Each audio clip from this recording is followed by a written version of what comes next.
I never thought life could turn out like this, standing in the middle of the Willowbend Country Club, surrounded by people who were supposed to be celebrating me. My name's Julian Hayes, and today's my 35th birthday. At least, that's what Mia told me when she insisted on throwing this party. I'd always been a simple guy, didn't need much to be happy. A quiet life, a good woman by my side, maybe a couple of kids running around someday. That's all I ever wanted. Willowbend seemed like the perfect place to build that dream. It's one of those small towns you see in movies, with tree-lined streets and friendly faces, the kind of place where everyone knows your name. When I met Mia Grant 3 years ago, I thought I'd hit the jackpot. She was stunning, long dark hair, bright green eyes, and a smile that could light up a room. But it wasn't just her looks.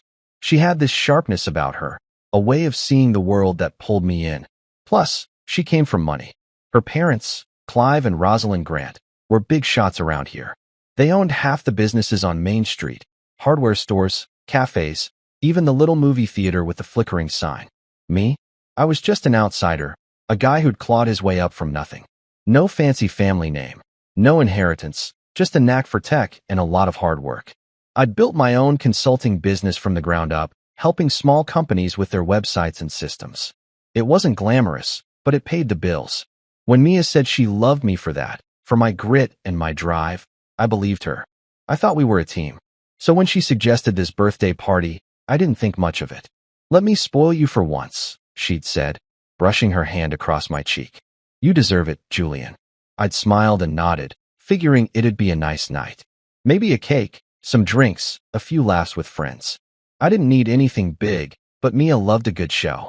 The Willowbend Country Club was her family's territory, polished wood floors, chandeliers dangling from the ceiling, waiters in crisp white shirts gliding around with trays of champagne. I'd been here before for her dad's business dinners, always feeling a little out of place among the suits and the small talk. But tonight was supposed to be different. Tonight was about me. I'd put on my best jacket, a dark blue one Mia picked out for me last Christmas, and drove over with a grin on my face. The parking lot was full, cars lined up like they were waiting for something big. I figured she'd gone all out, maybe invited some of the guys I worked with or the neighbors we'd had over for barbecues. I walked up the stone steps, nodded at the doorman, and stepped inside. The room was packed, just like I'd expected. I saw familiar faces, Tom from the hardware store, Lisa who ran the bakery, even my buddy Mike who'd helped me fix my truck last month. They were all dressed up, smiling, raising glasses like they were toasting something. I felt a little swell of pride in my chest. Mia had really pulled this off. I scanned the crowd for her, ready to pull her into a hug and thank her for making me feel so special. But then I stopped. Something wasn't right. The air felt heavy, like everyone was holding their breath. There were no balloons, no streamers, none of the usual birthday stuff. The big table in the center of the room caught my eye. No cake, no presents, just a stack of papers and a suitcase. My suitcase. The one I kept in the upstairs closet at home. My stomach twisted. I looked up, and there she was, Mia, standing tall and cold, her arms crossed. Next to her was some guy I didn't recognize, slick-looking with a suit that probably cost more than my car. Her parents were there too, Clive with his stern jaw and Rosalind with her pinched lips, staring at me like I was dirt on their shoes. The crowd went quiet. I felt every eye in the room on me, boring into my skin. "Happy birthday, Julian," Mia said, her voice flat as a board. Or maybe I should say goodbye. My heart started pounding, but my mind raced faster. What the hell was going on? I took a step forward, my hands clenching at my sides. This wasn't a party. This was a setup, and I wasn't about to let it end the way they wanted. I'd spent years building a life here, pouring everything I had into this marriage, this town. Mia knew that.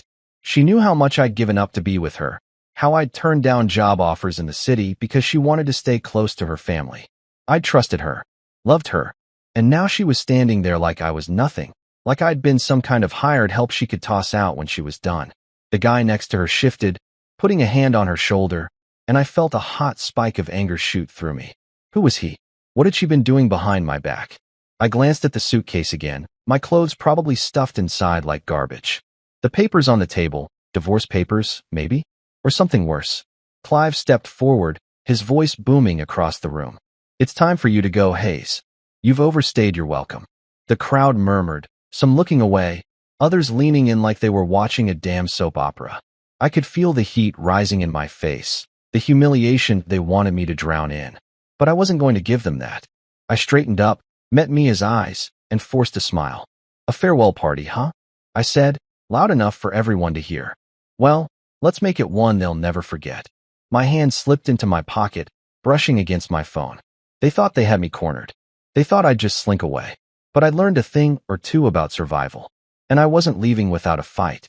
I stood there in the middle of the Willowbend Country Club, my heart hammering in my chest like it was trying to break free. The air felt thick, suffocating, as every pair of eyes locked onto me. Mia's words still echoed in my head. "Your job is done. Leave now." Cold and sharp, like she'd rehearsed them.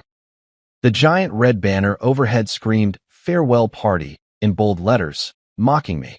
No balloons, no birthday cake, just a table with my suitcase and a stack of papers that I knew spelled trouble. My suitcase, packed and ready, like they'd planned this down to the minute. And Mia, standing there with that stranger, his hand resting on her arm like he owned her. Her family flanked her, Clive with his smug grin, Rosalind with her icy stare, and a dozen other faces I recognized from town, all part of this twisted show. I could feel the weight of their judgment, their expectation that I'd crumble, grab my bag, and slink out the door like a whipped dog.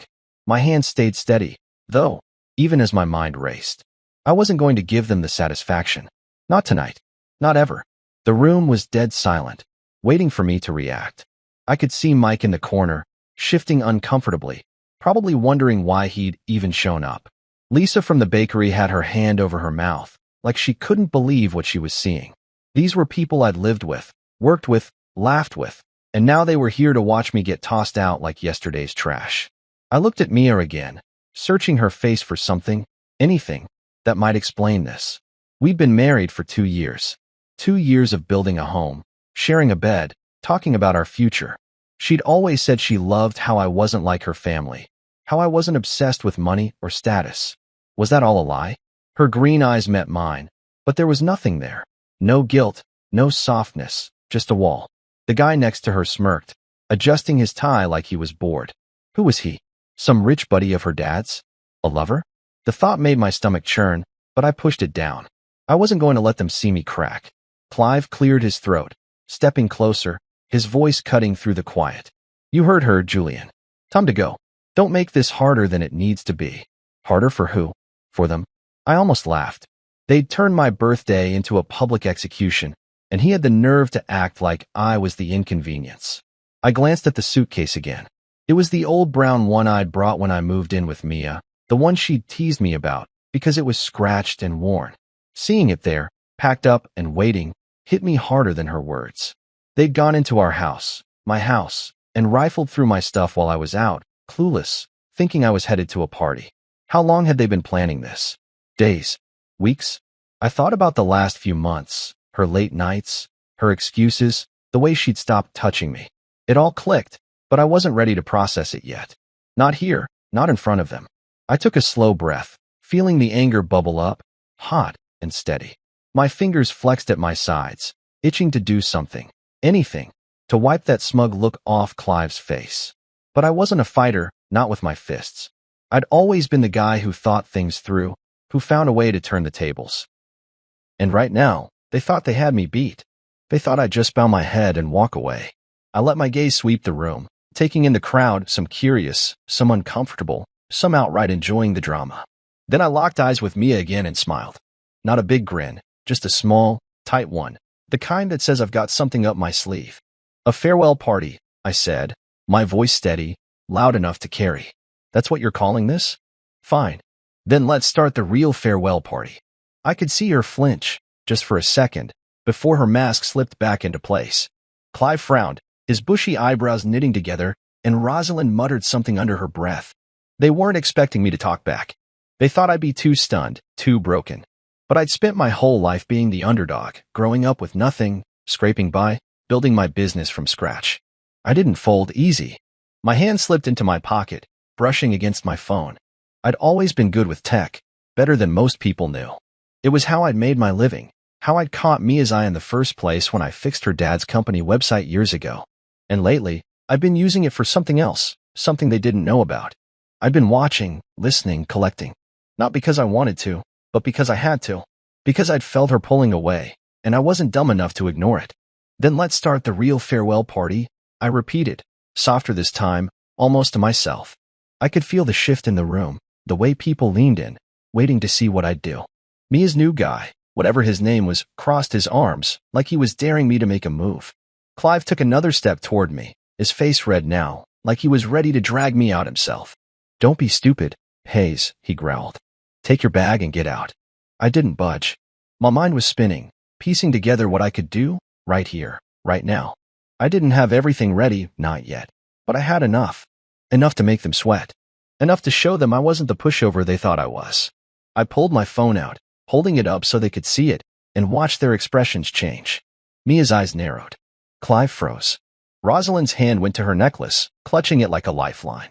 "You think you're in control here," I said, keeping my voice calm, even as my pulse raced. "You think you can just kick me out and that's the end of it. But this isn't your party anymore. It's mine." I tapped the screen once, just to test them, and saw Mia's jaw tighten. She knew I was up to something, but she didn't know what. Not yet. The crowd was buzzing now, whispers spreading like wildfire. I could feel their energy shifting, some of them starting to doubt the Grants, starting to wonder if maybe I wasn't the fool they'd painted me as. I lowered the phone, slipping it back into my pocket. "You want me gone?" I said, looking straight at Mia. "You're gonna have to work for it." And with that, I turned toward the table, grabbed the stack of papers, and started flipping through them. Divorce papers, just like I'd guessed. But there was more financial stuff, things with my name on them I didn't recognize. My blood ran cold, but I kept my face blank. They weren't just kicking me out. They were setting me up, and I was going to make them regret it. I stood there in the Willowbend Country Club, the stack of papers still in my hands, my eyes scanning the words that felt like a punch to the gut. Divorce papers, sure, but also documents with my name tied to things I'd never signed, bank accounts, property deals, stuff that screamed trouble. Mia and her family weren't just dumping me. They were trying to bury me. The crowd around me was buzzing, a low hum of whispers and shifting feet. But I tuned it out. My mind was racing back, piecing together the last few months, the signs I'd ignored because I didn't want to believe it. I'd always trusted Mia, loved her even when she started pulling away. But now, looking at her standing there with that stranger, her parents backing her up like a wall of steel, I knew I'd been blind. Not anymore. What they didn't know, what none of them knew, was that I'd seen this coming.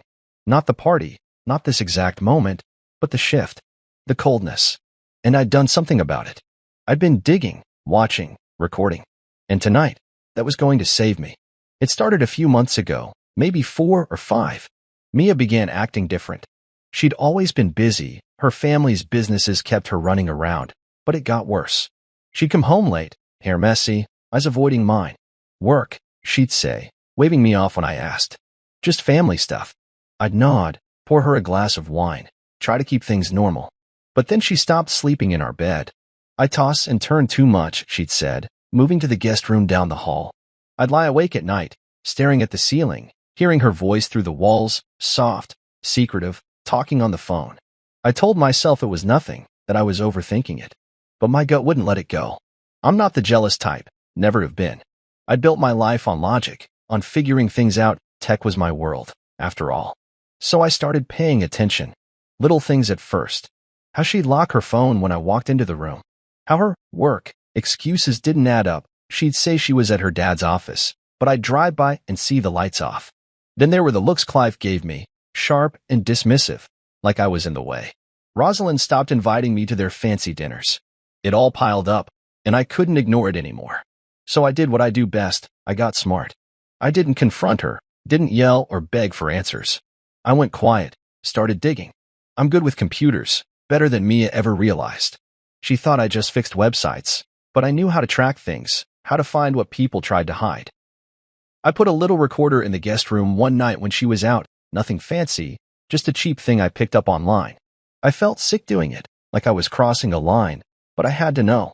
The first time I listened, it was just her laughing, talking to someone about plans. Then I heard his name, Caleb Morris. I didn't know him then, but I found out quick. He was her dad's investment partner, some slick guy who'd moved to town a year ago. I'd seen him at a couple of Grant family events, always in a suit, always smiling too much. The recordings kept coming, Her giggling with him, whispering about me like I was a joke. "Julian's so clueless," she'd said once. "He'll never see it coming." My hand shook when I heard that, but I kept going. I hacked into her email, not proud of it, but I did. Found messages between her and Caleb, flirty at first, then worse. Meetings at hotels. Pictures. I wanted to throw up, but I saved it all. Then I went deeper.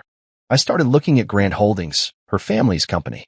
Mia had put my name on some of their accounts when we got married, said it was a partnership, a way to tie me into the family. I'd been flattered, signed where she told me to. Dumb move. Now I saw why. Shell companies, fake land deals, money moving through accounts with my signature on them. They were using me as a shield, a fall guy if things went south. I found Clive's voice on one recording, bragging to Caleb about how they'd clean it up with my name. "Hayes won't know what hit him," he'd said. I backed it all up, every file, every clip, on a hard drive I kept hidden in my truck. I didn't know what I'd do with it, not exactly. I just knew I wasn't going to let them win. Not after everything I'd given them, my trust, my time, my life. Tonight, standing here with those papers in my hands, it all made sense. The farewell party wasn't just about kicking me out of the marriage, it was about kicking me out of everything, leaving me to take the blame for their mess. I looked up at Mia, her face hard and unreadable. The guy next to her, Caleb, I realized now shifted, watching me like I was a bug he wanted to squash. Clive was still glaring, Rosalind clutching her pearls like I'd offended her delicate sensibilities. The crowd was restless, waiting for me to break. But I wouldn't. I set the papers back on the table, slow and deliberate, letting them see I wasn't rattled. My mind was clear now, sharper than it had been in months. I'd been preparing for this, even if I didn't know it had happened tonight. Every snide remark Mia made, every secret call she thought I didn't hear, I'd caught it all. I had proof. Evidence. Power. "You think you've got this all figured out?" I said, keeping my voice low but firm, loud enough for Mia and her family to hear. "You think I'm just gonna walk away and let you pin this on me?" Mia's eyes flickered, just for a second, like she wasn't sure what I meant. Clive snorted, crossing his arms. "You don't have a choice, Hayes," he said. "It's done." I smiled again, that same tight smile from before. "That's where you're wrong," I said. "I've been ready for this. For months." I patted my pocket where my phone sat, loaded with everything I'd collected, recordings, emails, screenshots. They didn't know yet, but they would. This wasn't just a breakup. This was war. And I'd been building my weapons in the dark, waiting for the right moment. Tonight was it. My trigger. I took a step back, letting the tension hang, feeling the crowd lean in. They wanted a show? I'd give them one. But it wasn't going to end the way the Grants expected. Not by a long shot. I stood there in the Willowbend Country Club, the air crackling with tension, my hand resting on my phone like it was a loaded gun. The crowd was a blur of faces, some shocked, some confused, all waiting to see what I'd do next. Mia's eyes were locked on me, narrow and suspicious, like she was finally realizing I wasn't the pushover she'd counted on. Caleb stood beside her, his smug grin fading just a little. Clive and Rosalind were still in their firing squad formation, thinking they had me cornered with their little farewell party stunt. My suitcase sat on the table, the papers next to it screaming their plan. Divorce me, dump me, pin their dirty deals on me. But they didn't know what I had in my pocket. Months of work, months of watching them when they thought I was asleep or too dumb to notice. Recordings, emails, proof. And now, with every eye in the room on me, it was time to pull the trigger. I wasn't just going to walk away. I was going to turn their game upside down. I took a deep breath, feeling the weight of the moment settle on my shoulders. My fingers slid over my phone, pulling it out slow and deliberate. The giant screen on the wall behind the table, usually used for golf tournament scores or wedding slideshows, was about to become my weapon. I'd hacked into the club's system a while back, just a little side project when I was bored one weekend. Never thought I'd use it like this. With one tap, I connected my phone to the projector, and the screen flickered to life. A grainy video popped up, loud and clear, Mia and Caleb, tangled up in our bedroom, laughing like it was some big joke. Her voice cut through the speakers, sharp and familiar. "Julian's out tonight. We've got ours." Gasps rippled through the crowd. I didn't look at her, didn't need to. I could feel her stare burning into me, hot and furious. Another tap, and the video switched. Clive this time, sitting in his office, his voice booming as he bragged to someone off-screen. "We've got the land locked up. Paid off the inspector last week. Hayes' name's on the deed. He'll take the fall if it blows up. More gasps, louder now. The room was alive, buzzing with shock and whispers. I turned to Mia, keeping my face calm, even as my heart pounded. You planned this, she hissed, her voice low but shaking. For months, I said, loud enough for everyone to hear. And now it's live-streamed. Over 500 people watching online, last I checked. Her eyes went wide, and I saw the panic hit her. Clive lunged forward, his face red as a tomato. Turn that off, Hayes. You've got no right. But I held up a hand, cutting him off. I've got every right, I said. This is my party now. The door swung open then, and Dana Roth walked in, my lawyer, my ace in the hole. She was a short woman, barely 5 feet, but she carried herself like she owned the place. Her dark hair was pulled back tight, and she had a folder in one hand, court orders in the other. The crowd parted as she strode up to me, her heels clicking on the polished floor. Mr. Hayes is here to renegotiate everything, she said, her voice cool and sharp, aimed straight at the Grants. And you'll want to listen. The room exploded into chaos. People were talking over each other, some pulling out their phones to record, others just staring like they couldn't believe it. Rosalind grabbed Mia's arm, whispering something frantic, but Mia shook her off, her face pale. Caleb took a step back, like he wanted to disappear. I watched it all unfold, feeling a strange calm settle over me. This was it, the moment I'd been building toward without even knowing it. Dana set her folder on the table, flipping it open to show a stack of papers. Legal stuff? Evidence I'd handed her last week when I finally admitted what I'd found. You thought you could use Julian as your patsy, she said, looking at Clive. But he's been smarter than you from the start. We've got recordings, financial records, emails. Enough to bury you. Clive sputtered, his mouth opening and closing like a fish. This is outrageous. You can't. Oh, we can, Dana cut in. And we will. I stepped forward, picking up where she left off. You wanted me gone, I said, my voice steady, carrying over the noise. You wanted me to take the blame for your scams, your lies. But I've got it all. Every word you said, every move you made. And now the whole town knows. I pointed at the screen, where Clive's voice was still looping, admitting to payoffs and fraud. People were filming it, sharing it. I could see the numbers ticking up on my phone. 700 viewers now, 800. Mia's hands were shaking, and for the first time, she looked small, like the weight of her own mess was crushing her. Julian, she said, her voice cracking. You don't have to do this. I almost laughed. You did this, I said. You and your family. I'm just showing everyone the truth. Dana tapped the court orders on the table. These freeze your assets, pending investigation, she said to Clive. In this one, she held up another paper, grants Mr. Hayes immediate access to all joint accounts you put in his name. He's not leaving empty-handed. The crowd was roaring now, some cheering, some shouting questions. I caught Mike's eye across the room. He gave me a nod, like he was proud. Lisa was smiling, her phone out, filming the whole thing. I'd gone from the guy they pitted to the guy fighting back, and they were eating it up. Clive tried to argue, his voice hoarse. This is slander. I'll see you. Go ahead, Dana said, smirking. We've got more than enough to counter it. I watched him deflate, his shoulders slumping. Rosalind was crying now, quiet little sobs, but I didn't feel sorry for her. Not after what they tried to do to me. I turned back to the screen, letting the footage play. Every second was another nail in their coffin, and I wasn't stopping it. My phone buzzed, 1,000 viewers now. Word was spreading fast. I leaned in close to Mia, keeping my voice low so only she could hear. You should have known better, I said. I don't break easy. She didn't say anything, just stared at me like she was seeing me for the first time. Maybe she was. I stepped back, letting Dana take over, her voice cutting through the chaos like a blade. We're just getting started, she said to the Grants. You'll hear from us, and the police very soon. I stood there, watching it all, feeling the power shift. They'd thrown me a fake party to get rid of me, but I'd turned it into their downfall. And I wasn't done yet. I watched the Willowbend Country Club erupt around me, the chaos I'd unleashed swirling like a storm. The giant screen still flickered with Clive's voice admitting to fraud, Mia's affair with Caleb playing on a loop for anyone with a phone to see. Over 1,000 people were watching online now, and the room was a mess of shouts, gasps, and flashing cameras.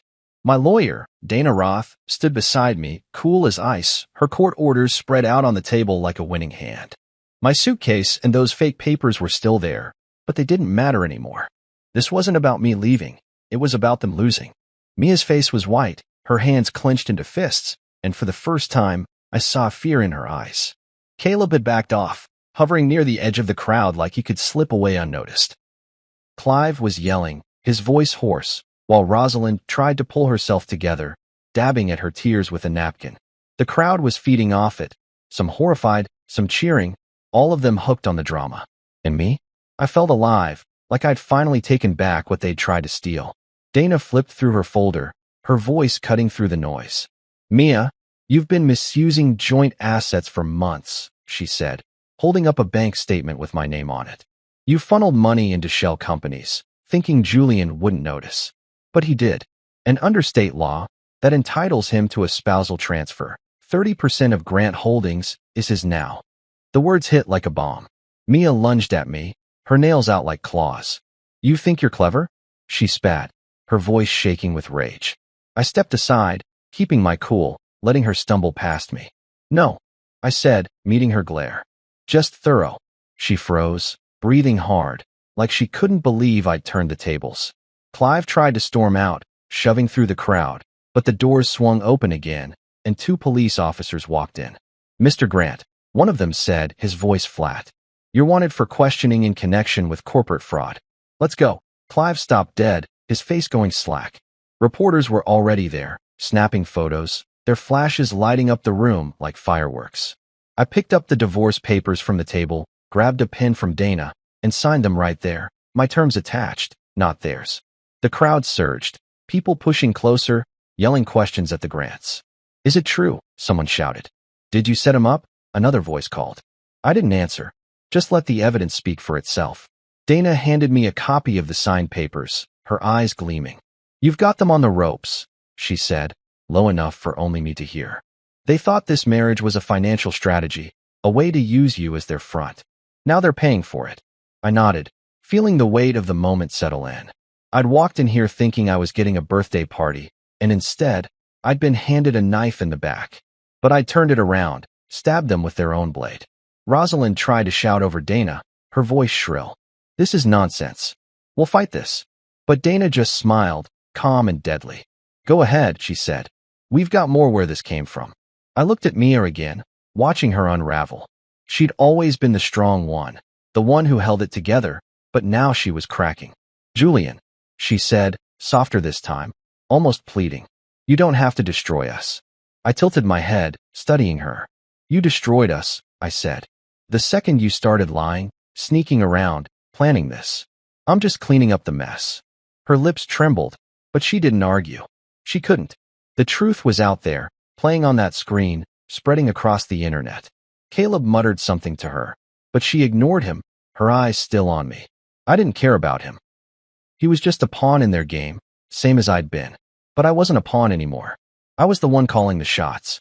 The cops moved in, guiding Clive toward the door. He didn't resist, just shuffled along, his head down. Rosalind followed, still clutching her napkin, her sobs louder now. The reporters swarmed them, microphones out, questions flying. Mr. Grant, did you falsify records? Mrs. Grant, what about the charity funds? I stayed where I was, letting it happen. The crowd was splitting, some trailing after the Grants, others clustering around me and Dana. Mike pushed through, clapping me on the shoulder. Man, I didn't know you had this in you, he said, grinning. You just took down the whole damn family. I shrugged, managing a small smile. They took themselves down. I just lit the match. Dana tapped the table, drawing my attention back. This is just the start, she said. We've got the asset freeze, the equity stake, and the police on their tail. They're done. I looked at the divorce papers in my hand, my signature fresh on the page. I'd added terms, half the house, full control of my business accounts, no alimony for her. She'd get nothing but the wreckage she'd made. It felt good, signing it, like I was cutting a chain I hadn't known was there. The room was still loud, people talking over each other, phones buzzing with notifications. I caught Lisa's eye. She gave me a thumbs up, her camera still rolling. The live stream was at 2,000 viewers now, maybe more. Willowbend was small, but this was going viral, spreading beyond the town limits. I'd wanted a quiet life, but they'd forced me into this fight. and I was winning. Mia took a step toward me, her voice barely audible over the noise. Julian, please. We can talk about this. I shook my head, folding the papers and tucking them under my arm. Too late, I said. You wanted me out. Now you're out. She flinched, and for a second, I almost felt bad. Almost. But then I remembered the recordings, her laughing with Caleb, calling me clueless, planning this night. I remembered the suitcase, the way they'd humiliated me in front of everyone I knew. No, I didn't feel bad. I felt free. The cops were at the door now, Clive in tow, Rosalind trailing behind. The reporters kept snapping pictures. The crowd kept buzzing. I turned to Dana. What's next? I asked. She grinned, closing her folder. We burn it all down, she said. Legally, of course. I nodded, feeling the fire in my chest grow. They'd started this war, but I was going to finish it. One way or another, the grants were done, and I was just getting started. I walked out of the Willowbend Country Club into the cool night air, the chaos of the farewell party still ringing in my ears. The police had hauled Clive away, Rosalind trailing after him with her head down, while reporters chased them with cameras flashing like lightning. Inside, Mia was left standing there, shell-shocked, Caleb nowhere to be seen. My phone buzzed in my pocket. 3,000 viewers now, maybe more, watching the Grants' empire start to crumble live online. Dana clapped me on the back as we hit the parking lot, her grin sharp and satisfied. You did it, Julian, she said, her voice low but proud. They thought they could bury you, but you just flipped the whole game. I nodded, feeling the weight of the signed divorce papers in my hand. My terms locked in. 30% of Grant Holdings was mine now, their assets frozen, and the police sniffing around. The town was buzzing. Willowbend hadn't seen a shakeup like this in years. Half the people couldn't believe I'd taken down the mighty Grants, me, the outsider with no fancy name or deep pockets. But others, the ones they'd stepped on over the years, were starting to talk. And I wasn't done yet. The next few days were a blur. Word spread fast, too fast to keep up with. My phone wouldn't stop ringing. Old clients, neighbors, even guys I hadn't talked to since high school, all wanting to know what happened. I didn't answer most of them. I was too busy with Dana, locked in her office downtown, plotting our next move. We'd started with the live stream, but that was just the spark. Now we were pouring gas on the fire. Class action lawsuit, Dana said, spreading papers across her desk. We've got at least a dozen former Grant employees ready to sign on people they fired or cheated out of wages. Plus, small business owners they strong-armed into bad deals. I leaned back in my chair, taking it in. I'd known the Grants were ruthless, but hearing it laid out like that, names, dates, dollar amounts, made it real. And the audits? I asked. She smirked. Full financial audits on Grant Holdings kicked off this morning. State investigators are all over it. Those shell companies with your name? They're unraveling fast. I thought about the town, how it had been under their thumb for so long.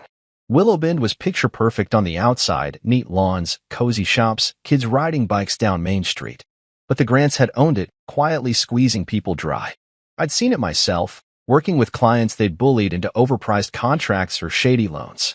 I'd kept quiet back then, figuring it wasn't my fight. Now it was. Dana slid a list across the desk, offshore accounts tied to Clive, millions stashed away. Found these yesterday, she said. Rosalind's charity funds too, supposed to help single moms, but most of it went in her personal shopping sprees. I shook my head, disgust curling in my gut. They're done, I said. Not yet, Dana replied. But we're close. Mia tried to play the victim card that week. I saw her on the local news, standing outside their mansion, eyes red like she'd been crying. I've been betrayed too, she said, her voice shaky. Julian's twisting everything. I just want to move forward. I turned off the TV, tossing the remote on the couch. She could cry all she wanted. Caleb had bolted, probably halfway across the state by now, and her reputation was trash. No one bought it. Not after the recordings, the emails, the proof I'd blasted out for the world to see. I'd moved out of our house by then, crashing at a cheap motel on the edge of town. Didn't need much, just a bed, a shower, and a place to think. The house was mine now, legally, but I couldn't stay there. Too many memories, Mia cooking dinner, us laughing on the porch, all of it tainted now. I'd sell it later, once the dust settled. People started coming to me, quiet at first. A guy named Marcus stopped by the motel one morning, hat in hand. He'd worked for Grant Holdings as an accountant until they fired him for asking too many questions. I saw what you did, he said, shifting on his feet. I've got files, stuff they told me to shred. Can I help? I nodded, told him to talk to Dana.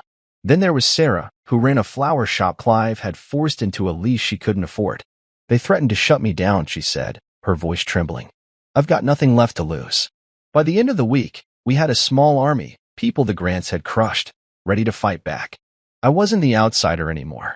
I was the guy who'd stood up, the one they could trust. It felt strange, being that person, but it fit. Dana and I kept pushing. The asset freezes hit hard, Clive's fancy cars got impounded, their mansion locked down. Rosalind's charity was shut pending investigation, and the town started turning. I'd walk down Main Street and get nods, smiles, even a good job, pays from Tom at the hardware store. The Grant's name was poisoned now. People stopped shopping at their stores, canceled contracts. Mia called me once, late at night, her number popping up on my phone. I let it ring, watching it until it went to voicemail. Julian, we need to talk, she said, her voice small. Please. I deleted it. She didn't get to beg now, not after what she'd done. I wasn't angry anymore, just done. Done with her, with them, with being their tool. By Friday, the legal counteroffensive was in full swing. Dana filed the class action, naming me as lead plaintiff. This isn't just about you anymore, she said, handing me the paperwork. It's about everyone they hurt. I signed it, feeling the weight of those names, Marcus, Sarah, dozens more. We were tearing down the Grants' empire, brick by brick. The audits uncovered more fake invoices, tax evasion, payoffs to local officials. The police were building a case, and Clive wasn't getting out of it this time. I sat in my motel room that night, staring at the ceiling, thinking about how far I'd come. A week ago, I'd been the guy walking into a trap, thinking I was getting a birthday party. Now I was a threat, a name they feared. I wasn't finished, not by a long shot. The Grants had ruled this town for years, but their time was up. And I was the one holding the match, ready to burn the rest of it down. I sat in the Willowbend courthouse, the wooden bench hard under me, the air thick with tension and the faint smell of old paper. The room was packed, every seat taken, people standing along the walls, whispering and craning their necks to see. 2 weeks had passed since the farewell party, and now we were here, facing off in court. Mia sat across the room, her green eyes hollow, her hands folded tight in her lap. She'd filed to contest the divorce terms I'd signed that night. My terms, the ones that gave me the house, 30% of Grant Holdings, and left her with nothing. Bad move on her part. Dana was next to me, calm and ready, a stack of evidence piled on the table in front of us, recordings, emails, ledgers, all the dirt I'd collected over months. I adjusted my tie, feeling the eyes of the town on me. This wasn't just about me and Mia anymore. It was bigger. The Grants' former employees were there, wearing little pins with JH on them, a quiet show of support. Even the new mayor, a guy who'd waited years for the Grants to slip, sat in the back, watching. I took a deep breath and leaned forward, ready to fight. The judge, a stern woman with gray hair pulled into a bun, banged her gavel, and the room went quiet. Mia's lawyer stood first, a slick guy in a suit that screamed money. He started spinning a story, how I'd fabricated evidence, how Mia was a victim of my vendetta, how the divorce terms were unfair. I almost laughed. Dana didn't even flinch, just waited her turn. When she stood, the air shifted. Your Honor, she said, her voice clear and steady, we're not here to argue stories. We're here with facts. She held up the first piece, a recording of Mia and Caleb, dated 6 months back, plotting to move money through accounts with my name. The courtroom speakers crackled to life, her voice filling the space. Julian won't check. He trusts me. The judge's eyebrows went up, and I saw Mia sink lower in her seat. Dana kept going, pulling out emails between Clive and Mia, laying out how they'd used me as a front for their shady deals. This wasn't a marriage, Dana said. It was a setup, and Mr. Hayes has the proof. I watched the crowd react, nods, murmurs, a few gasps. The pins with my initials glinted under the fluorescent lights, and I felt a swell of something pride, maybe, or just relief that people were finally seeing the truth. Mia's lawyer tried to interrupt, claiming the recordings were illegal, but Dana shut him down fast. All obtained within Mr. Hayes' legal rights on his own property, she said, sliding a document to the judge. Next objection? The guy sat down, red-faced. Then it was my turn. Dana nodded at me, and I stood, feeling every eye in the room lock onto me. I wasn't nervous. Maybe I should have been, but I wasn't. I'd spent months in the dark, gathering this stuff, and now it was time to say it out loud. I cleared my throat and started talking. I didn't want this, I said, my voice steady, carrying across the room. I came to Willowbend for a quiet life. I met Mia, fell in love, thought we were building something real. But she used me. Her family used me. They put my name on their scams, cheated on me, disrespected me in our own home. I trusted her, and she laughed about it behind my back. I paused, letting that sink in. The judge was listening, her pen still. I didn't fake anything, I went on. I recorded what I heard, saved what I found, because I had to protect myself. They planned to kick me out, pin their mess on me, and walk away clean. That farewell party was their big finish. But I turned it around. And I'm not sorry. I glanced at Mia. She wouldn't look at me, her head down, her hands twisting in her lap. The crowd was silent, hanging on every word. Dana took over again, laying out the financials, how Mia had drained our joint accounts, how Grant Holdings' profits were tied to fraud, how my 30% stake was fair under the law. Mr. Hayes isn't asking for revenge, she said. He's asking for what's his. The judge nodded, scribbling notes. Mia's lawyer tried to fight back, dragging out bank statements he claimed showed I'd agreed to everything. Dana countered with timestamps, proof I'd been at work when those transfers happened, proof Mia had forged my signature. It was airtight. I sat back down, watching it unfold, feeling the tide turn. The town was listening, not just the judge, but everyone. People who'd known me as the quiet tech guy were seeing me different now. The pins, the nods, the way Marcus caught my eye from the back and grinned, it all said the same thing. I wasn't alone. The hearing stretched into the afternoon, then the next day. Mia took the stand, her voice shaky, trying to sell her victim act. I didn't know what my father was doing, she said, tears in her eyes. Julian's blowing this out of proportion. But Dana didn't let it slide. She played another recording, Mia laughing with Clive about keeping Julian in the dark. The tears dried up fast, and the judge's face hardened. By the end of week 2, it was over. Public opinion had flipped, newspapers ran headlines like Grant's exposed and Outsider strikes back. The mayor even shook my hand outside the courthouse one day, saying, "You've done us a favor, Hayes." I didn't care about favors. I cared about winning.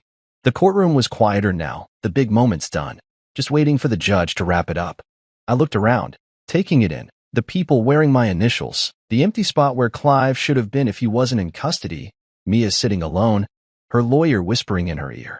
She'd lost her edge, her power. The Grants weren't untouchable anymore. They were broken, laid bare for everyone to see. I'd walked in here a target, but I was walking out something else.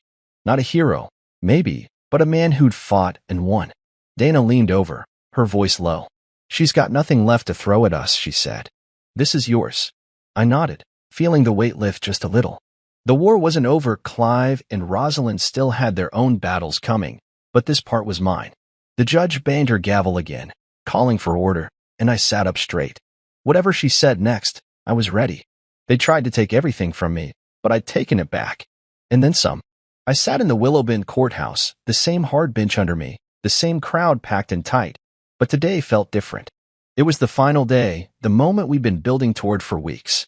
The judge's gavel hung in the air, ready to drop, and every eye was on her. Mia sat across the room, her face pale, her hands gripping the edge of the table like it was the only thing holding her up. Her lawyer had run out of tricks. Dana had dismantled every lie, every excuse, with cold, hard proof. My recordings, my emails, my months of quiet work had paid off. The town was watching, not just in the courtroom, but online, on the news, everywhere. The Grants' empire was crumbling, and I was the one who'd swung the hammer. I adjusted my jacket, feeling the weight of the divorce papers I'd signed that night at the club, my terms locked in. This was it, the verdict, the fall, and I was ready to walk away with my head high. The judge cleared her throat, her voice cutting through the hum of the room. "After reviewing the evidence and testimony," she said, "I'm prepared to rule." I leaned forward, my hands resting on my knees. Dana gave me a small nod, her eyes steady. "On the matter of the divorce," the judge went on, "Mr. Hayes' terms stand. The marital home is awarded to him in full, as is 30% equity in Grant Holdings, per spousal transfer laws, and the documented misuse of joint assets by Mrs. Hayes." A murmur rippled through the crowd. Mia's head dropped, her shoulders shaking. "Mrs. Hayes' request for alimony is denied," the judge added, her tone flat. "No further financial claims will be entertained, given the evidence of fraud and infidelity." I let out a breath I didn't know I'd been holding. It was done. She got nothing, no money, no stake, No sympathy. Just the mess she'd made. The judge wasn't finished. As for Grant Holdings, she said, flipping a page, the 30% equity awarded to Mr. Hayes remains intact. The company is under state investigation, and all assets remain frozen pending outcome. That hit hard. Clive and Rosalind weren't here, already indicted and dealing with their own legal hell, but this sealed it. Their empire was locked down, and I owned a chunk of it. The crowd buzzed louder, people whispering, some clapping. I caught Marcus' eye. He flashed a grin, his JH pin shining. The judge banged her gavel, calling for quiet. This court finds no merit in the contest filed by Mrs. Hayes, she said. Case closed. The bang echoed, final and sharp, and just like that, it was over. I stood up slow, feeling the room shift around me. Dana clapped me on the shoulder. You're a free man, Julian, she said, her voice warm. And a damn powerful one. I nodded, managing a small smile. Free. It didn't feel real yet, not after everything, but it was true. I'd walked into that fake party a month ago with nothing but a suitcase and a setup, and now I was walking out with my life back, plus some. Mia didn't move at first, just sat there, staring at the table. Her lawyer muttered something, but she waved him off. The crowd was breaking up, people spilling into the aisles, talking over each other. Reporters were already outside. I could see their shadows through the windows, waiting to pounce. I didn't care. Let them write what they wanted. The truth was out. I started toward the door, Dana at my side, when Mia's voice stopped me. Julian, she called, soft and broken. I turned, meeting her eyes. She looked small, fragile, nothing like the woman who'd stood so tall at that party. Can we talk? She asked, stepping closer. The room quieted a little, people watching. I studied her, those green eyes I used to love, now red and tired. Part of me wanted to hear her out, to see if she'd apologize, explain, anything. But then I remembered the recordings, her laughing with Caleb, plotting with Clive, calling me clueless. I remembered the suitcase, the banner, the way she tried to ruin me. Forgiving and forgetting are different, I said, keeping my voice steady. I forgive you, Mia. But this chapter's over. She flinched, like I'd hit her, but I didn't wait for a reply. I turned and kept walking, the weight lifting with every step. Outside, the air was crisp, the sun low in the sky. Reporters swarmed me, microphones in my face. Mr. Hayes, how do you feel about the ruling? What's next for Grant Holdings? I held up a hand, stopping them. I feel good, I said, simple and true. And what's next isn't up to me, it's up to the law. I pushed through, Dana clearing a path, and climbed into my truck. We drove off, leaving the chaos behind. I didn't look back. The house was mine now, but I wasn't going there, not yet. Too many ghosts. I'd been staying at the motel, and that was fine for now. I needed space, time to figure out what came next. Later that night, I sat on the motel bed, the TV on low. The news was all about the Grants, Clive, and Rosalind's indictments, the company's collapse, my win in court. They showed a clip of me leaving, my words looping. I feel good. I turned it off, leaning back against the headboard. My phone buzzed, Mike, texting congrats. Lisa sent a picture of her bakery with a sign, Hayes Day Special, free coffee. I smiled, something real and warm breaking through. Willowbend was changing. The Grant's shadow was fading, and people were stepping into the light. I'd done that. Not alone. Dana, Marcus, Sarah, all the others had helped, but I'd started it. I'd stood up when they thought I'd fall.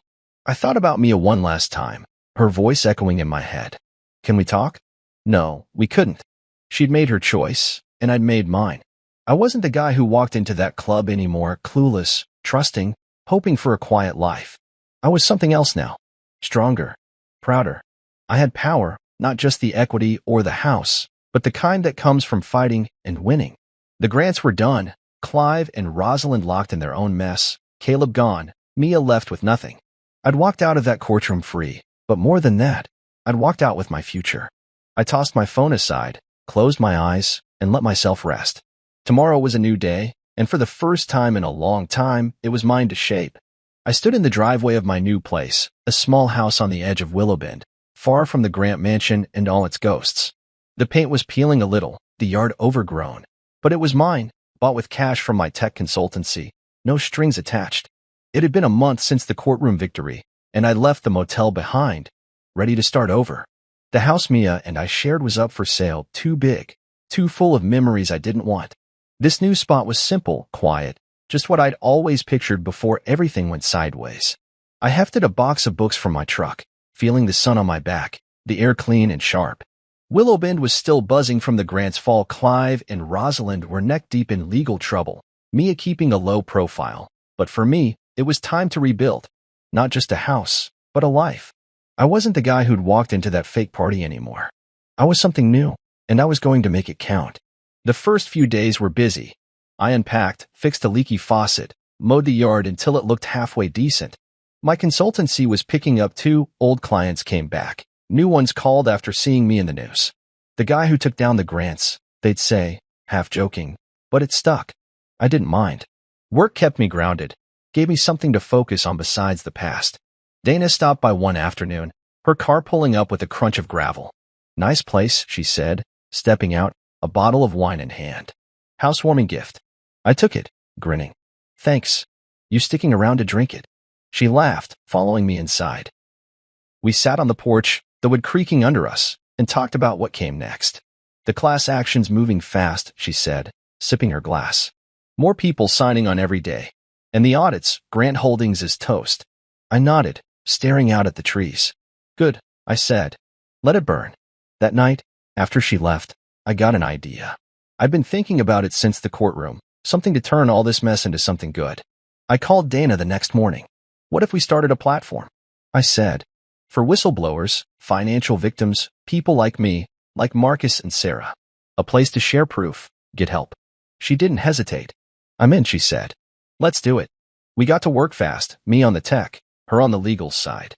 I built the site from scratch, simple but solid, a place where people could upload files, connect with lawyers, find resources. Dana lined up a team, pro bono attorneys, a couple of investigators. We launched it a week later, calling it Open Ledger. The first post was mine, a short video, just me in my new living room, talking about what the grants did and how I fought back. "If they've hurt you," I said, looking into the camera, "you're not alone. We can help." It took off. Within days, we had dozens of submissions, stories, documents, people the grants had screwed over spilling it all. Marcus signed up, posting those files he'd saved from his accounting days. Sarah shared her lease nightmare. Others came too, farmers, shop owners, even a teacher who'd lost her pension to one of Clive's scams. I spent nights reading through it, my laptop glowing in the dark, feeling the weight of their trust. Dana and I hired a few people to keep it running, accountants the grants had fired, a developer I knew from an old gig, an architect whose project Clive had tanked. We turned a chunk of the old grant estate, seized in the audits, into a community center. Single dads got job training there. Startups got mentors. I'd walk through it some days, seeing people laugh, work, rebuild, and it hit me, Willowbend was changing. Not all at once, but steady, like a tide shifting. The town itself was different now. People didn't whisper about the grants anymore. They talked loud, unafraid. Main Street felt lighter, shops picking up without Clive's shadow over them. I'd get waves when I drove through, smiles from folks I barely knew. Lisa at the bakery started Haze Blend, coffee, strong and no nonsense, she said, like me. Mike helped me fix up the house, hammering nails and cracking jokes about my superhero phase. I laughed it off, but it stuck with me. I wasn't a superhero, just a guy who'd had enough and fought back. But if that's what they saw, I'd take it. One evening, Marcus showed up with a check, a loan I'd given him to start his own firm, paid back early. "Couldn't have done it without you," he said, shaking my hand. I shrugged, pocketing it. "You did the work," I told him. "I just opened the door." I kept busy, but Mia lingered in my head sometimes. I hadn't seen her since the courthouse, that last "Can we talk?" echoing when I least expected it. I heard she'd moved out of the mansion, renting a place downtown, keeping her head down. Part of me wondered if she'd try again, show up with more tears or excuses. But she didn't, and I was glad. I didn't hate her, not anymore. I'd let that go, burned it out with the rest of their mess. This was about moving forward, not looking back. Open Ledger grew, hundreds of users now, stories pouring in from beyond Willowbend. Dana got calls from bigger firms, wanting to partner, but we kept it ours. "This is for the little guys," she said, and I agreed. We built something real, something that mattered. One night, I stood in my yard, the stars bright overhead, the house quiet behind me. I thought about that party, how I'd walked in expecting cake and walked out with a war. Now, the war was won, the ashes cooling. I'd rebuilt, not just a home, but a purpose. The community center was packed most days, kids running around, guys like me finding their footing. The town believed again, not in the grants, but in themselves. I'd been the match, sure, but they were the fire. My phone buzzed, Dana, texting about a new case. I smiled, heading inside. The man who'd stumbled into that fake birthday was gone. This was me now, rooted, steady, ready for whatever came next. You ever find yourself in a moment so surreal, you wonder if you're the main character in someone's bad sitcom? That's how I felt sitting in that courtroom, staring at Sophia's smug face. I'd braced myself for the usual jabs, the "you never did enough," or "I was the only one trying." But what came out of her mouth was a masterpiece of cruelty. "You're like a workhorse, Ryan. Easy to ride, but absolutely useless in the long run." The courtroom actually chuckled. I could feel the heat rising in my neck, spreading to my ears, and settling somewhere in my chest like a lit furnace. My fists clenched under the table, my nails digging into my palms, but I didn't flinch. She wanted a reaction, and I wasn't about to give it to her. See, Sophia always had a knack for cutting deep, for twisting the knife just right. It wasn't enough to leave the marriage. She had to take my dignity with her. That comment, workhorse, wasn't just an insult. It was a summary of how she'd seen me for years, despite everything I'd done. I worked 2 jobs for a while, trying to keep up with her lifestyle. I skipped nights out, didn't upgrade my car, and wore the same tired suit for 3 years because Sophia needed the latest of everything. And now I was a workhorse. I scanned the room. Her lawyer smirked. The judge's face remained impassive. The gallery? They were entertained. To them, this was a midday drama, something to discuss over lunch. But to me, this was 6 years of my life boiled down to a punchline. What hurt wasn't just the words. It was that they laughed.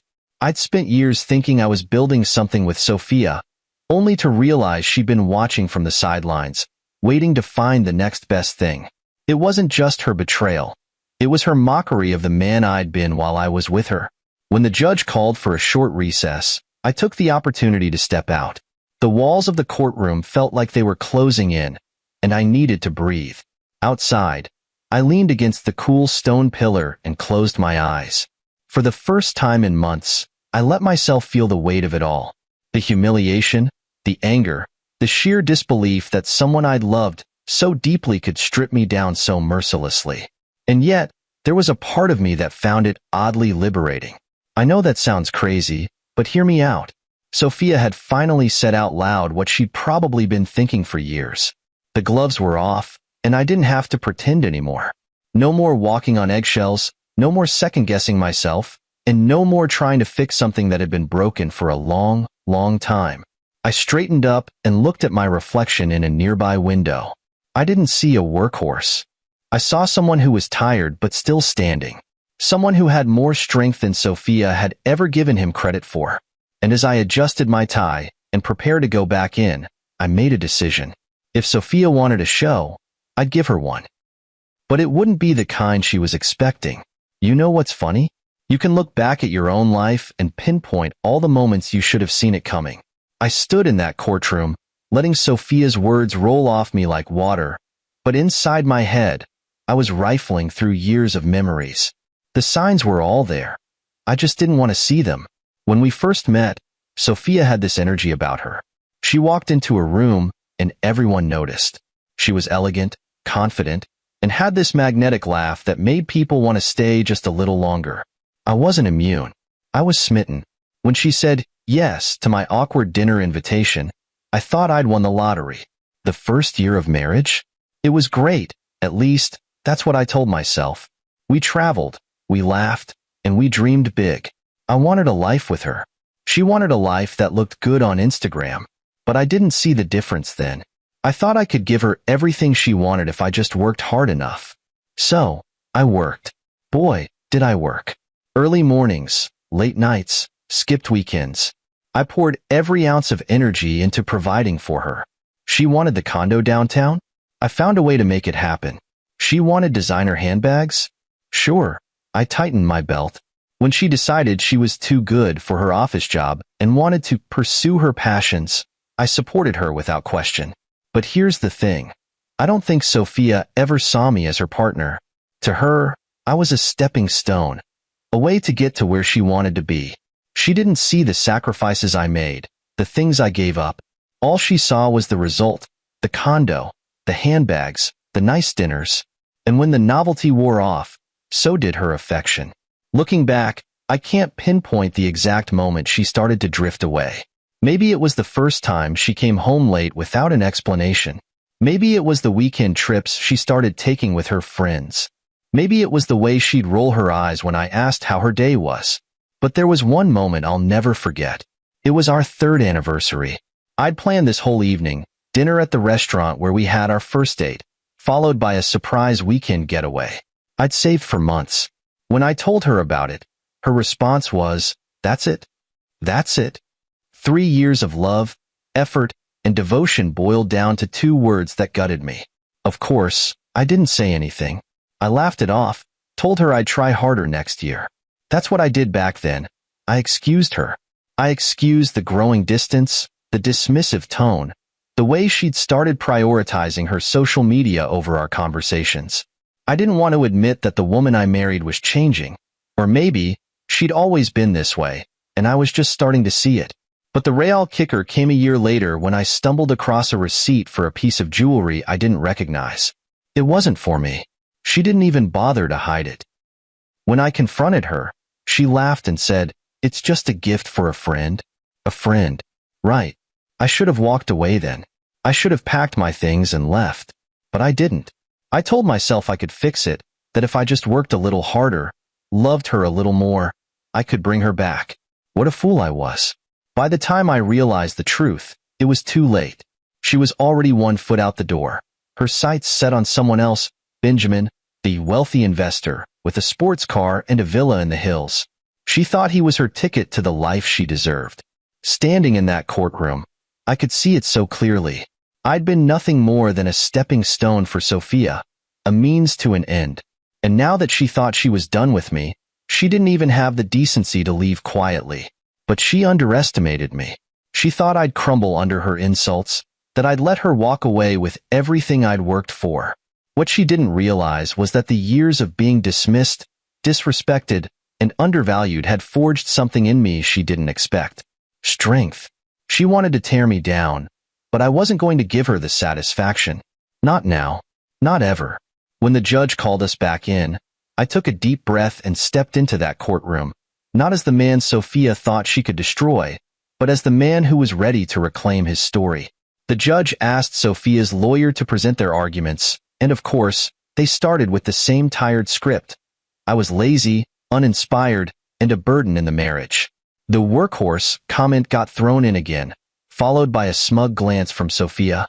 She leaned back in her chair like she'd already won. But here's the thing about underestimating someone. It always backfires.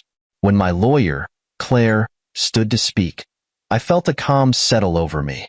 This was the moment I'd been waiting for. Claire started by dismantling their narrative, point by point, using facts to paint a very different picture. Bank statements, receipts, and records of my long hours and sacrifices. All of it laid bare for the court to see. But the real moment came when Claire turned to me and said, "Ryan, would you like to address the court?" This was my chance. I stood up, adjusted my tie, and walked to the center of the room. My palms were sweating, but my resolve was solid. Sophia called me a workhorse. I began, my voice steady. And I suppose she's not entirely wrong. I worked hard, harder than she'll ever know, to build the life we shared. But what she won't tell you is that the sacrifices I made were never for me. They were for us. For her. I paused, scanning the room. The gallery was silent, their earlier chuckles replaced with rapt attention. Even the judge leaned forward slightly. "Since Sophia enjoys metaphors, let me give you one of my own," I continued. "Yes, I'm a workhorse. But not because I'm weak or expendable. It's because I carry weight, real weight, and I never faltered, no matter how heavy it got." Then, I did something that caught everyone off guard. I took off my suit jacket, unbuttoned my shirt, and slid it off my shoulders. The collective gasp that filled the room was almost cinematic. My torso was a map of scars and calluses, each one telling a story. Years of manual labor, long shifts, and sacrifices etched into my skin. These were the marks of someone who had given everything and asked for nothing in return. This, I said, gesturing to the scars, is what being a workhorse looks like. While Sophia was busy spending money on things she didn't need, I was out there making sure she had them. And yet, she stands here today and mocks me as if I've done nothing. I turned to face her, locking eyes with her for the first time. Her smug expression was gone, replaced with something I'd never seen before: shame. Here's the truth Sophia doesn't want you to know, I said, my voice rising. The reason we had a condo downtown? My overtime hours. The vacation she bragged about on social media? My savings. The freedom she enjoyed while I worked 2 jobs? My sacrifice. And now, she wants to strip me of everything I have left, as if I'm nothing more than an obstacle in her path to a new life. I could feel the room shifting. The gallery wasn't laughing anymore. They were listening. But here's the thing, I said, my voice firm. I'm not an obstacle. I'm a survivor. And I won't let anyone, not even the woman I once loved, take away what I've built. I turned to the judge, who was watching me with an unreadable expression. That's all I have to say, I finished, buttoning up my shirt and walking back to my seat. The rest of the session was a blur. Sophia's lawyer fumbled, trying to regain their footing, but it was clear the damage had been done. Sophia herself sat frozen, her earlier confidence shattered. When the judge called for another recess, Claire turned to me and whispered, "That was brilliant." I didn't feel brilliant. I felt exposed, vulnerable. But I also felt something else: free. For the first time in years, I'd spoken my truth, and it felt damn good. Sophia thought she could control the narrative, but she forgot one crucial detail. The truth doesn't stay buried forever. You could practically hear a pin drop when the judge called the courtroom back into session. Sophia's lawyers shuffled their papers, clearly rattled. The smug confidence they'd walked in with earlier had melted away. Sophia, too, sat stiffly in her chair, her fingers drumming anxiously on the table. The courtroom laughter from before was a distant memory. And me? I sat there, calm, arms folded, watching them scramble to pick up the pieces. For years, I'd been on the defensive in our marriage, always trying to make things right, always feeling like I wasn't enough. But this time, I wasn't playing their game. This time, I was the one in control. Claire, my lawyer, didn't waste a second. She stood up, her voice sharp and confident. "Your Honor, I'd like to present evidence that directly contradicts the narrative the opposing counsel has attempted to construct." She handed a thick stack of documents to the judge. Bank statements, expense reports, receipts, all of it meticulously organized and highlighted. I'd spent weeks digging through every account, every bill, and every piece of paperwork to make sure we had it all. "Here we have a clear record of Mr. Ryan's financial contributions to the marriage," Claire continued. "He paid the mortgage, covered household expenses, and even funded Sophia's personal ventures, expenses she conveniently omitted from her testimony." The judge flipped through the documents, his expression growing darker with each page. Claire wasn't done. "Additionally, Your Honor, we have evidence that Mrs. Sophia diverted funds from their joint account to a private account she kept hidden from Mr. Ryan. These funds were used to finance her personal lifestyle, including extravagant vacations and purchases unrelated to the marriage." That was when the color started draining from Sophia's face. "And finally," Claire said, her voice cutting through the silence like a blade, "we have proof of Mrs. Sophia's infidelity." At that, Sophia's lawyers shot to their feet. "Your Honor, this is irrelevant to the case." The judge raised a hand, silencing them. "Continue, Ms. Claire." Claire nodded and handed over another folder. Photos, hotel receipts, and correspondence between Mrs. Sophia and her lover, Benjamin. The affair wasn't just a personal betrayal. It was a financial one. Mrs. Sophia used joint marital funds to support this extramarital relationship. Sophia's lawyers slumped back into their seat.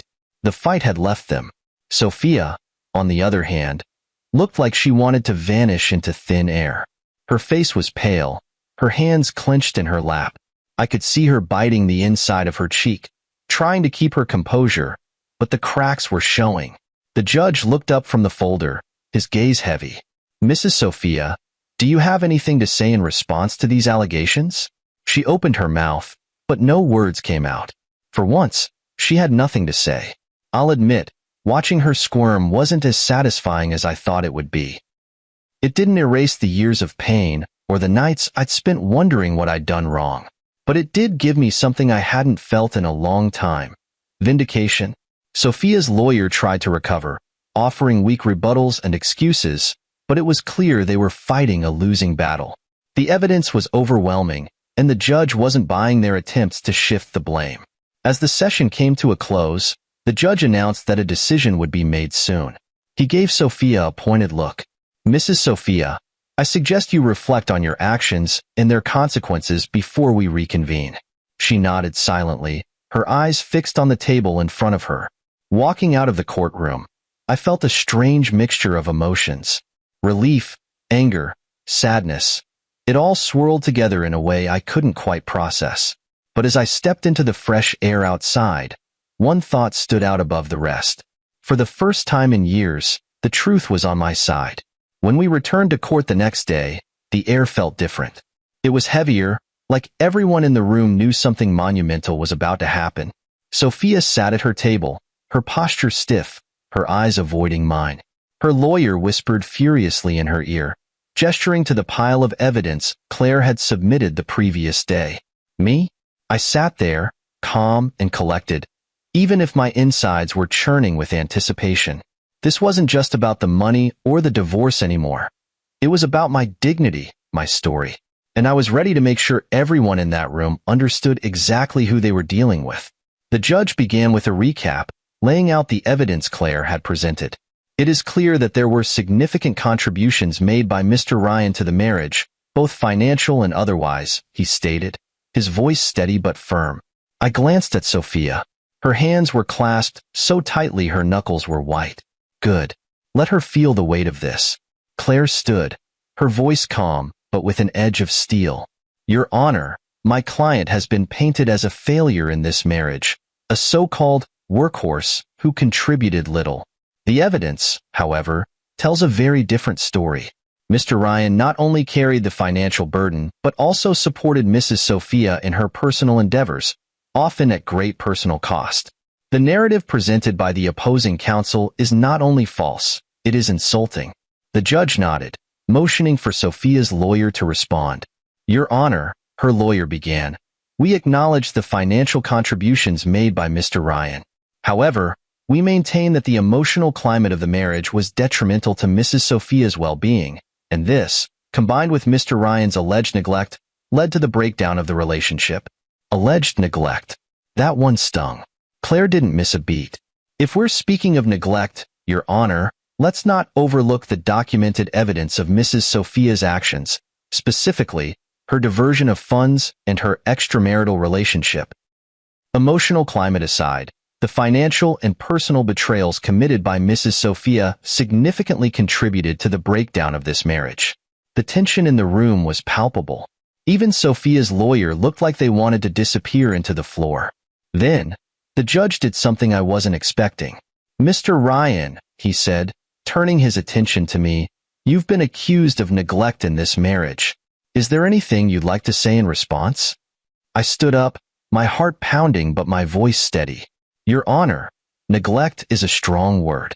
I may not have been perfect, but I gave everything I had to this marriage. I worked long hours to provide for us, not because I wanted to be away from Sophia, but because I believed in building a life together. I wasn't the one who spent weekends with someone else while my spouse thought I was working late. I wasn't the one who siphoned money from our joint account to fund a secret life. And I certainly wasn't the one who decided that my partner was disposable. I paused, letting my words sink in. Sophia looked down at her hands, her face unreadable. The truth is, I continued, I loved Sophia. I loved her enough to sacrifice my own happiness for hers. But love isn't enough when it's one-sided. And no matter how much I gave, it was never going to be enough for her. That's not neglect, that's reality. The courtroom was silent. Even the gallery, which had been buzzing with murmurs earlier, seemed to be holding its breath. The judge leaned back in his chair, his expression thoughtful. Thank you, Mr. Ryan. You may sit. As I returned to my seat, Claire gave me a small nod of approval. The rest of the session was a blur of legal jargon and procedural motions, but I could feel the shift. The balance of power had tipped, and for the first time in this entire ordeal, it wasn't in Sophia's favor. When the judge called for an adjournment, he turned to Sophia. "Mrs. Sophia, the evidence against you is compelling. I would advise you to carefully consider your next steps before we reconvene." Her face was a mix of anger and fear as she nodded stiffly. As we left the courtroom, Claire turned to me with a rare smile. "You've got them on the ropes," she said. I nodded, but I didn't let myself celebrate just yet. There was still work to be done, still a decision to be made. But for the first time, I felt like I was winning. And that felt pretty damn good. The day Sophia's carefully crafted facade crumbled completely wasn't some grand, dramatic showdown. It was quieter, more devastating, and infinitely more satisfying. The courtroom felt unusually charged when the session resumed. Sophia's lawyer had clearly spent the night scrambling to salvage their case. They shuffled papers, whispered furiously with her, and occasionally shot me and Claire glares that could have melted steel. I sat back, arms crossed, watching it all unfold. Sophia, for all her usual poise, was visibly unraveling. Her makeup was flawless, as always, but her posture betrayed her. She sat hunched, her eyes darting nervously to the judge, to me, and even to the gallery behind us. The woman who had mocked me with the workhorse comment just days ago now looked like someone walking a tightrope over an abyss. When the judge entered, the room fell silent. He wasted no time. "Before we proceed further, I have reviewed the evidence submitted by the plaintiff, including financial records, correspondence, and testimony from third parties. It is clear that Mrs. Sophia has engaged in behavior detrimental to the integrity of this marriage."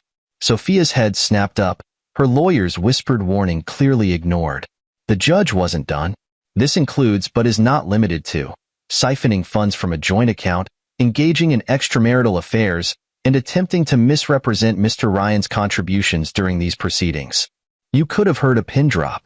Sophia's face was pale, her lips trembling as though she wanted to speak but couldn't find the words.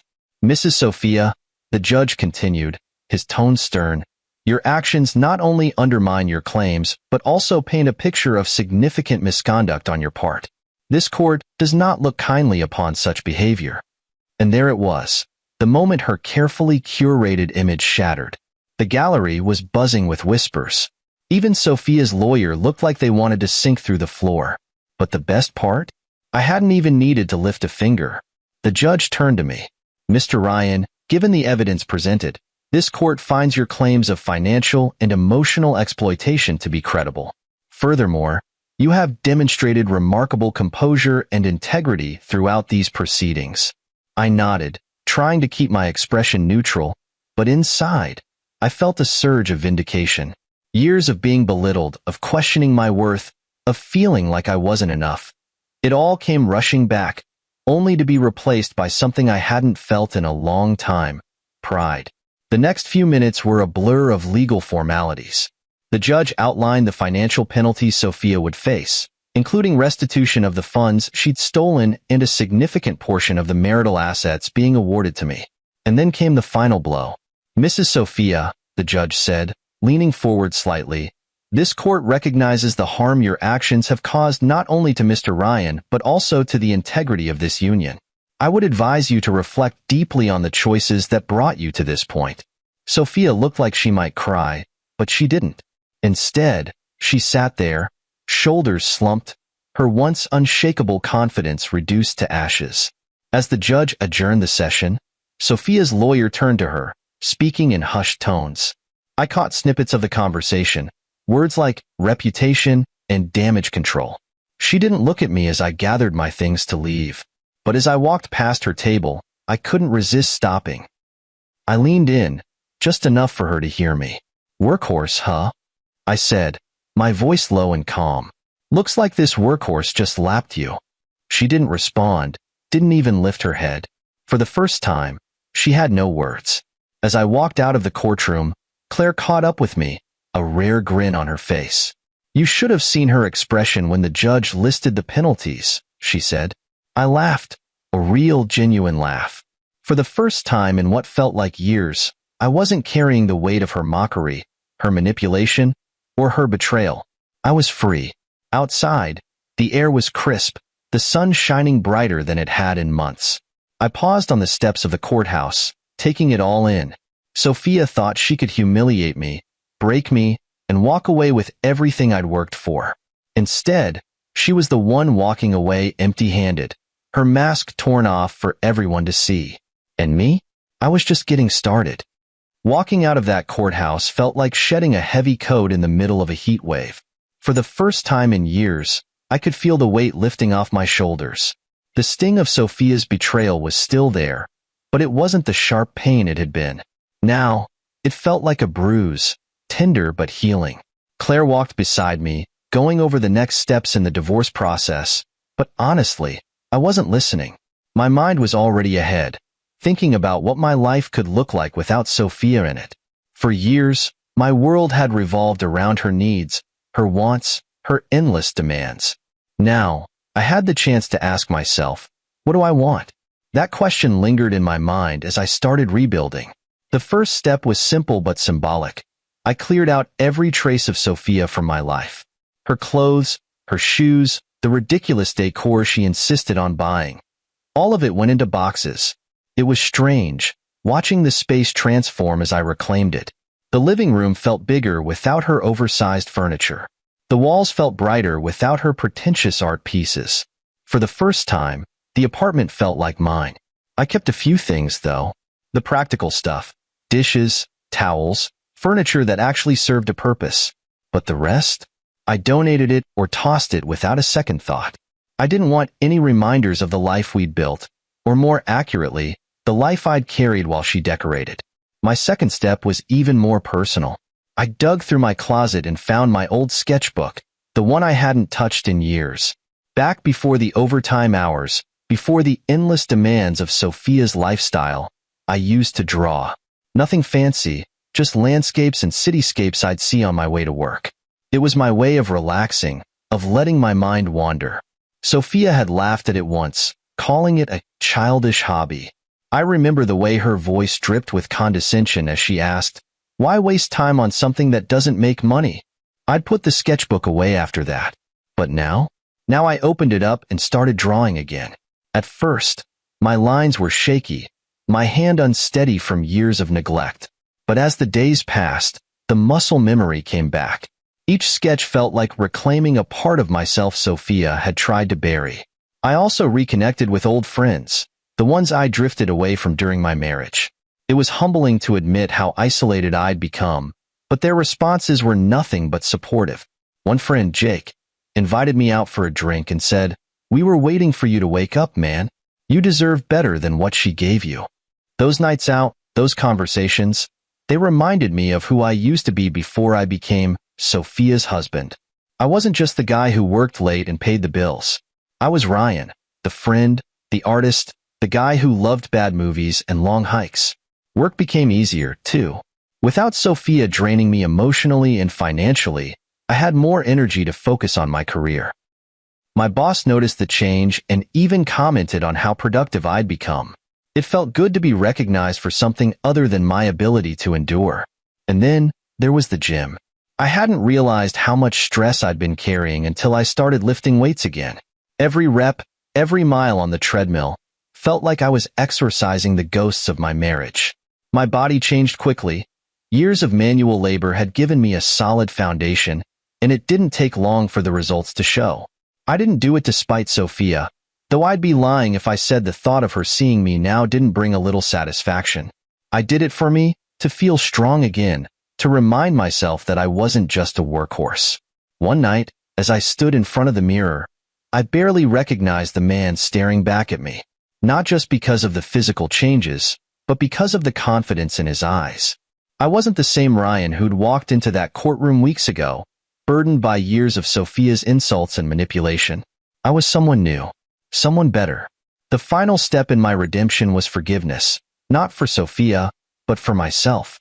For years, I'd blamed myself for the failures in our marriage, for not being enough, for not seeing the signs sooner. But standing in my reclaimed apartment, surrounded by the life I was rebuilding, I realized something important. I wasn't the problem. Sophia's betrayal wasn't about me. It was about her greed, her selfishness, her inability to appreciate what she had. And once I understood that, I stopped carrying the guilt. I wasn't bitter. I wasn't angry. I was free. The final court session wasn't the cinematic climax you'd expect. There were no explosive arguments, no tears, or dramatic confessions. Instead, it was clinical, procedural, and eerily quiet. I think that's what made it more impactful. Sophia wasn't the firebrand she'd been in earlier hearings. She didn't mock me or hurl insults. She just sat there, subdued, her face a mask of resignation. The judge read out the final decision, his tone firm but impartial. This court recognizes that Mr. Ryan has provided ample evidence of financial and emotional contributions during the marriage, while Mrs. Sophia's actions have demonstrated significant misconduct. As such, the marital assets will be divided in favor of Mr. Ryan, who will retain the apartment, as well as restitution for funds taken without his consent. I kept my eyes forward, not daring to glance at Sophia. I didn't want to see her reaction. Not yet. The judge continued. This court also orders the dissolution of the marriage between Mr. Ryan and Mrs. Sophia. The divorce is finalized as of today. Both parties are advised to move forward amicably and respectfully.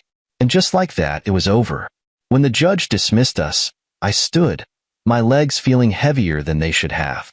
I grabbed my briefcase and turned to leave, but then something stopped me. Maybe it was the finality of the moment, or maybe it was the sense that I needed to close this chapter properly for my own peace of mind. I turned back to Sophia. She was still seated, staring at the table in front of her. For a moment, I almost felt sorry for her. Almost. "Sophia," I said, my voice low but steady. She looked up, her eyes searching mine. For a second, I saw a flicker of something. Regret, maybe, or realization. "What?" she asked, her voice soft, almost defeated. "I just wanted to say goodbye," I said. "Not because I owe you anything, but because I need to. This is the last time we'll see each other, and I want you to know something." Her eyes narrowed slightly, but she didn't interrupt. "I don't hate you," I continued. "I thought I would. I thought I'd spend the rest of my life hating you for everything you did. For the lies, the betrayal, the way you made me feel like I was never enough. But I don't." Her expression softened, but I didn't let it sway me. "What I feel for you now isn't hatred or love. It's indifference. And that's what freedom feels like, Sophia. I'm finally free of you, of us, of everything you made me carry. I hope one day you find whatever it is you're looking for, but I won't be a part of it." She opened her mouth as if to say something, but no words came. For the first time, Sophia had nothing to say. I turned and walked out of the courtroom, the sound of my footsteps echoing in the silence. I didn't look back. There was nothing left to see. As I stepped outside, the air hit me like a breath of fresh life. Claire was waiting for me, her usual composed demeanor slightly softened by a small smile. "It's done," she said simply. "It is," I replied, and for the first time, I felt the full weight of those words. It was done. Over. Finished. We walked down the courthouse steps together, and I couldn't help but notice how much lighter I felt. The world seemed brighter, the air crisper. Even the sound of the city around me felt more alive. Claire stopped at the curb, turning to me. "You did well, Ryan. You handled this with dignity, and that's not something everyone can say." "Thanks, Claire," I said. "For everything." She nodded and gave me a quick handshake before heading off, leaving me to stand there, alone but not lonely. I took a deep breath and looked up at the sky. The future stretched out before me, a blank canvas waiting to be filled. There would be challenges, sure. Healing wasn't an overnight process.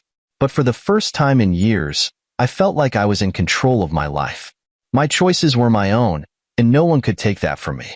As I walked away from the courthouse, I felt a small smile tug at my lips. This wasn't just an ending. It was a beginning, and I was ready for whatever came next. The first few days after the divorce were surreal.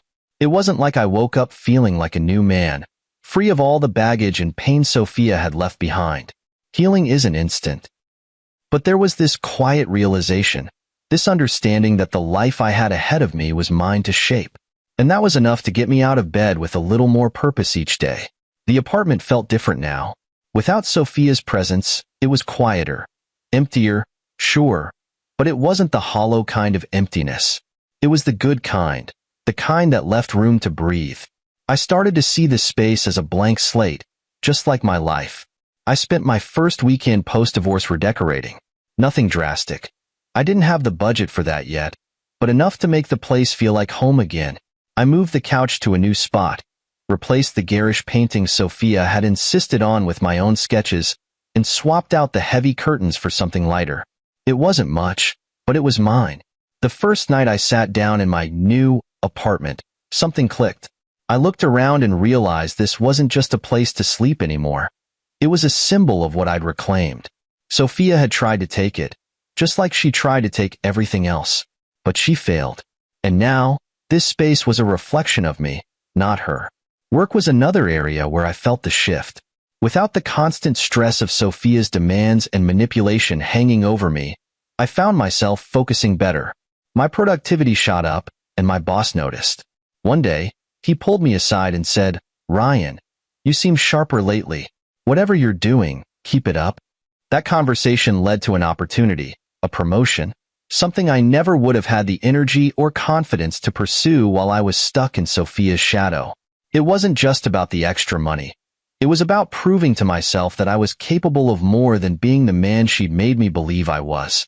But the biggest change came in how I viewed myself. For years, I'd let Sophia's words define me.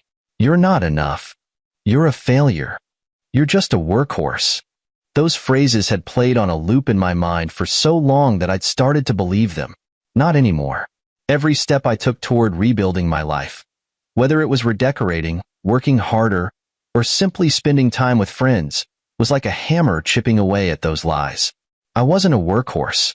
I was a man who had endured, survived, and come out stronger on the other side. One day, I found myself standing in front of the mirror, shirtless, looking at the scars and calluses Sophia had once mocked. But instead of seeing flaws, I saw stories. I saw the years of hard work that had kept us afloat, the sacrifices I'd made, and the strength it had taken to walk away. Those marks weren't signs of failure. They were badges of resilience. The calls and texts from Sophia started about 2 weeks after the final hearing.